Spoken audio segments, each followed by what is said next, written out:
Hello friends, this is the poem about the tiger from the textbook of class 10th, first flight.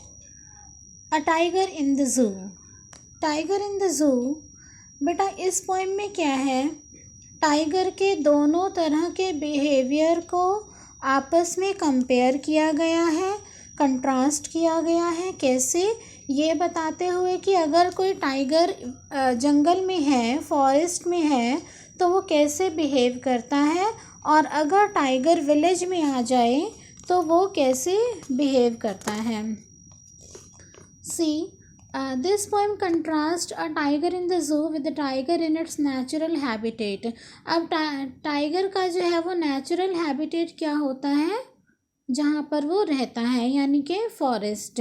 और zoo क्या है, वो natural habitat नहीं है, वहाँ पर तो उसको रखा जाता है फॉर फन या फिर बच्चों को दिखाने के लिए या वाइल्ड लाइफ को बचाने के पर्पज़ से। The poem moves from zoo to the jungle and back again to the zoo.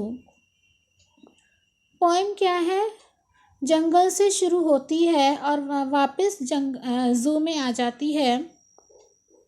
Zoo से शुरू होके जंगल की तरफ आगे बढ़ती है और वापस ज़ू में आ जाती है।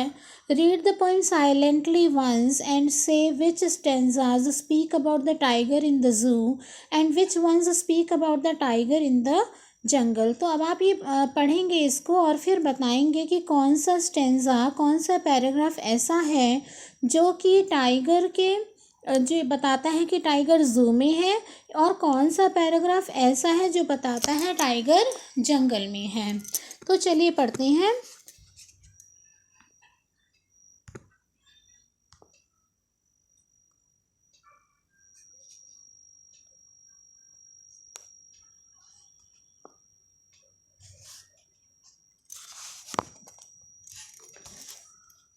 He stalks in his vivid stripes the few steps of his cage on pads of velvet quiet in his quiet rage.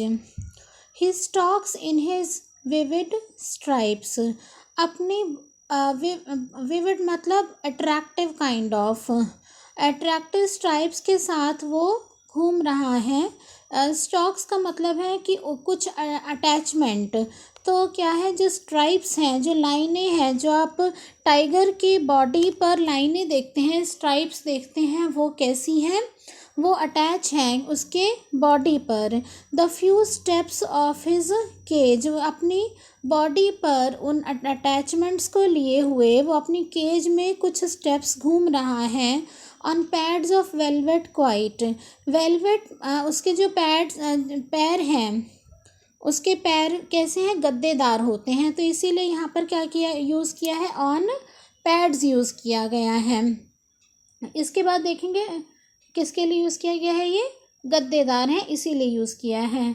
Velvet का मतलब भी यहाँ पर है बहुत ही soft. In his quiet rage, अपने गुस्से में वो क्या कर रहा है, अपने इन सारे एट्रीब्यूट्स के साथ। क्या एट्रीब्यूट्स हैं कि एक तो उसके पैरों में पैड्स हैं, यानी कि गद्दा टाइप से हैं, उसके पैर जो हैं गद्देदार हैं। दूसरा, उसके बॉडी पर बहुत ही अट्रैक्टिव अटैचमेंट्स हैं, यानी कि स्ट्राइप्स हैं।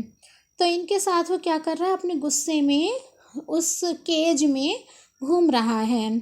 He should be lurking in shadows, sliding through long grass. अब देखो फर्स्ट पैराग्राफ, ये जो हमारा फर्स्ट पैराग्राफ है, ये हमें क्या बताता है कि टाइगर कहाँ पर है, ज़ू में है। टाइगर कहाँ पर है, ज़ू में है।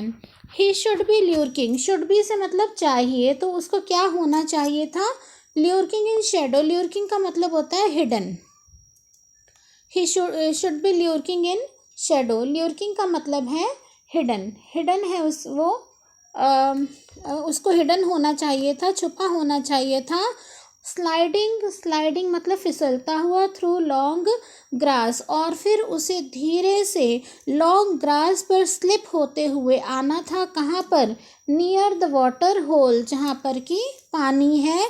वेयर प्लम्प डियर पास, और वहाँ से क्या निकला था, फैट डियर वहाँ से निकलते हैं। Plump is for fat, fat deer वहाँ से निकलते हैं। तो क्या बता रहे हैं फर्स्ट पैराग्राफ में कि ज़ू में जो टाइगर है वो कैसा है, बहुत सारे स्ट्राइप्स को अपनी बॉडी पर लिए हुए अपने गद्देदार सॉफ्ट पैरों से गुस्से में ज़ू के केज में घूम रहा है, जबकि उसे सेकंड पैराग्राफ में क्या बताया गया, इसे नेचुरल हैबिटेट में है यानी कि जंगल में है।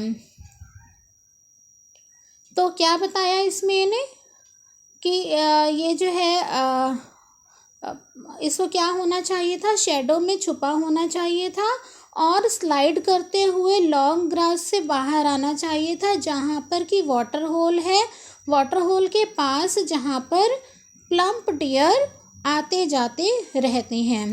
नेक्स्ट देखेंगे, he should be snarling around houses at the jungle's edge, baring his white fangs, his claws, terrorizing the village. Snarling का मतलब क्या होता है, ग्रोलिंग, डराना, गुर्राना। तो he should be snarling around houses, उसे क्या करना चाहिए था, घरों के चारों तरफ गुर्राते हुए घूमना चाहिए था, at the jungle's edge, और घूमते हुए कहाँ आना चाहिए था, जंगल के किनारे पर आना चाहिए था। Baring his white fangs, baring का मतलब है शो करना, दिखाना। वाइट फैंग्स, उसके आपने देखे होंगे दो लंबे लंबे टीथ बाहर निकले होते हैं, साइड से शार्प टीथ निकले होते हैं, उन्हें बोलते हैं फैंग्स। और क्लॉज होते हैं पंजे। टेरराइजिंग, डराते हुए, किसको, विलेजर्स को। तो क्या कह रहे हैं कि ऐसे तो उसे क्या होना चाहिए था, गुर्राते हुए घरों के आसपास घूमना चाहिए था, जंगल के पास के जो गांव है वहाँ पर, और अपने white fangs, white sharp teeth दिखाते हुए, अपने क्लॉज दिखाते हुए विलेज को डराते हुए घूमते रहना चाहिए था। But he was locked in a concrete cell. अब ये जो हमने थर्ड पैराग्राफ पढ़ा, ये क्या बता रहा है, कहाँ कि ये नेचुरल हैबिटेट में है, ठीक है।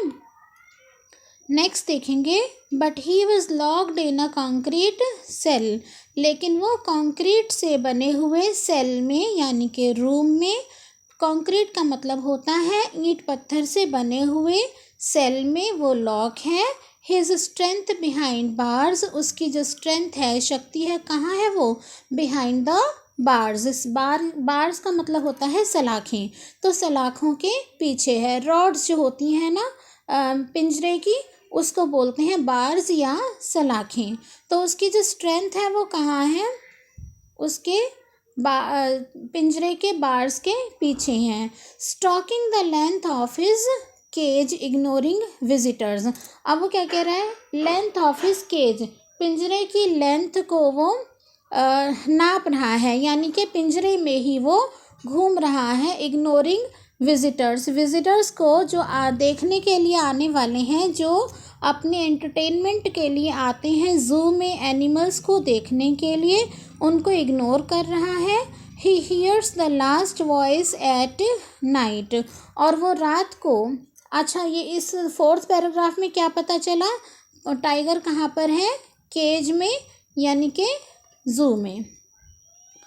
He hears the last voice at night, वो रात के टाइम उसने, लास्ट नाइट, पिछली रात को उसने कौन सी आवाज़ सुनी थी, द पेट्रोलिंग कार्स। पेट्रोलिंग का मतलब होता है जो पुलिस की गाड़ियाँ होती हैं या इंस्पेक्टर्स की जो कार्स होती हैं, जैसे कि आपके घर के आसपास भी घूमती होंगी साउंड करते हुए, उसे बोलते हैं पेट्रोलिंग कार्स, घूमती हुई कारें।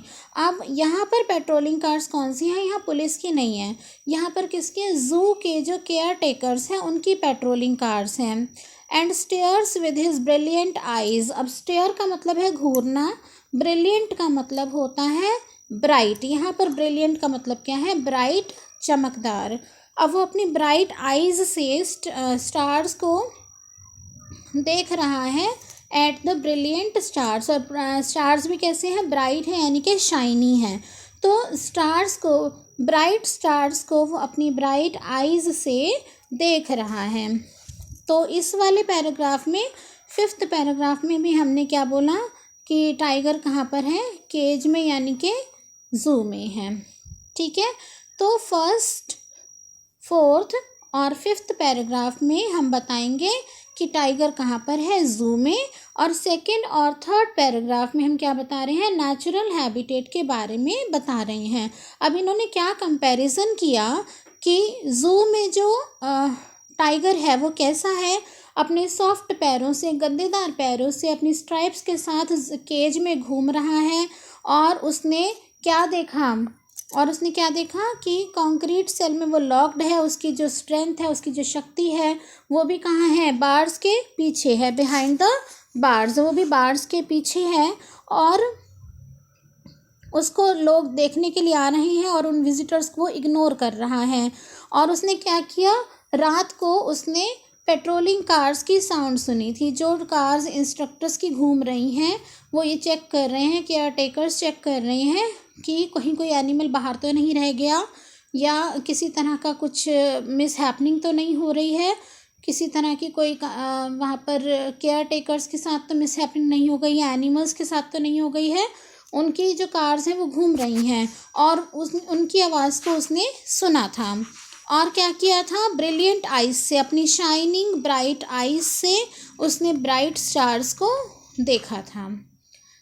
तो ये हो गया हमारा बिहेवियर टाइगर का, जो कि उसका ज़ू में था। और जबकि होना क्या चाहिए था,